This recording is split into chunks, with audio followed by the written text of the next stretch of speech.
English listening. So, Natalie, Louise, how are you doing with your report on encouraging people to speak local languages? Fine, thanks, Dr. Phillips. It's been really interesting. We've found lots of information which we've collated for our report. Good. What are you going to focus on? Well, many schools and colleges are doing good work promoting local languages, both as qualifications and in terms of after-school clubs. And then there's the rise in popularity of minority language music, which seems to be driven by tourism. Tourists who are exposed to songs in indigenous languages become interested in learning those languages.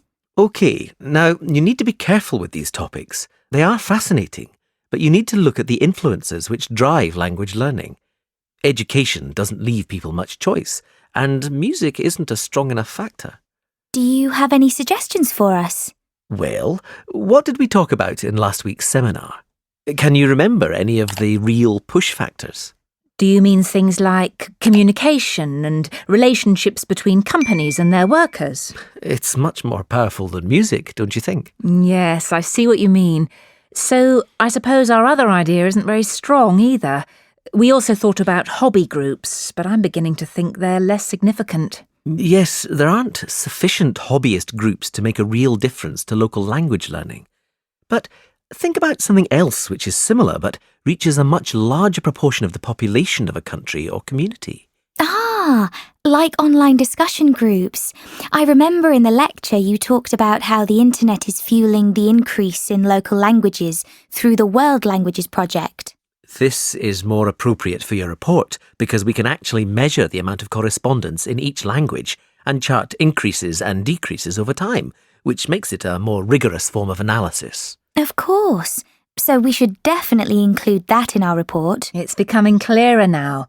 We need to write about the larger factors involving commerce and online communication where we can record language usage. I think it's better than looking at anecdotal information. Thanks, Dr. Phillips. Track 2. So we need to get this field trip sorted out as soon as possible, don't we? Yes, let's get started. James, have you worked out which 2 countries we should travel to? Well, I thought we could go to the USA and Mexico because that's where the populations of most native languages are concentrated. But then I found out that the 3 languages we're most interested in are more widely spoken in Canada than Mexico, so I think we should go there instead. OK. Anna, weren't you going to think about our research focus? Yes, and I think I've found 2 areas that would work well. Firstly, use of the 3 languages, Nardini, Salishan and Algic among the younger generation, people up to the age of 25. I found out that although there are many older speakers of Algic, it's used much less by the young. In fact, young people under the age of 25 use both Nardini and Salishan more than Algic. That's interesting. That means that native language use isn't really being affected by the older generations anymore. So what's the other focus area then, Anna? Well, it would be good to try to find out what affects changes in native language speaker populations. You mean things like family life and the influence of popular culture or tourism? Yes, areas like that, but not tourism or culture because they're too general.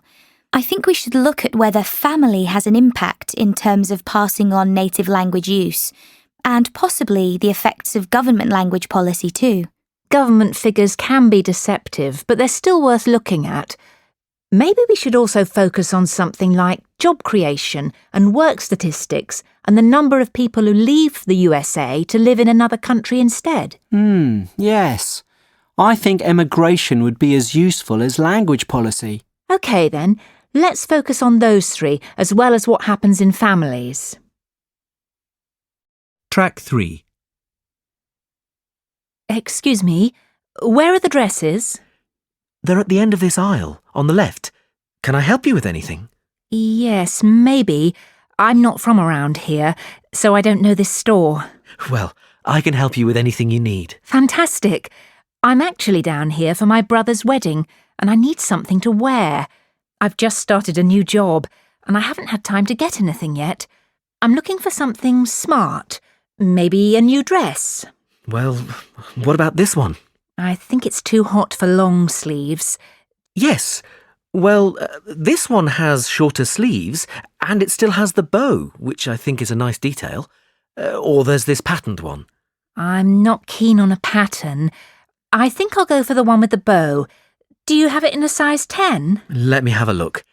Yes, here. Great. I need a hat, and then I can try them on together. What kind of hat are you looking for? What about this one with the flower? Yes, but if I may suggest, a taller hat would add to your height. Really? Yes, try this one.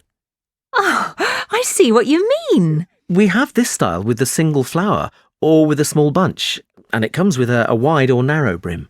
I like the narrow brim and just the one flower. Can I have a blue flower? I'm afraid it just comes in cream.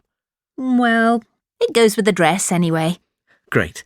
I'll place an order and have the hat sent to you. It'll take about 2 days to be delivered. Is that okay? Yes, that's fine. I need to take down a few details for delivery. Can I take your name? Ellen Barker. And the delivery address? It'll be my brother's address. It's 14 Brightwell Avenue. 14... can you spell that, please?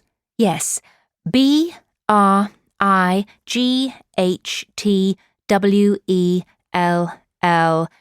Avenue, Staybridge, Kent, DA4 7DF.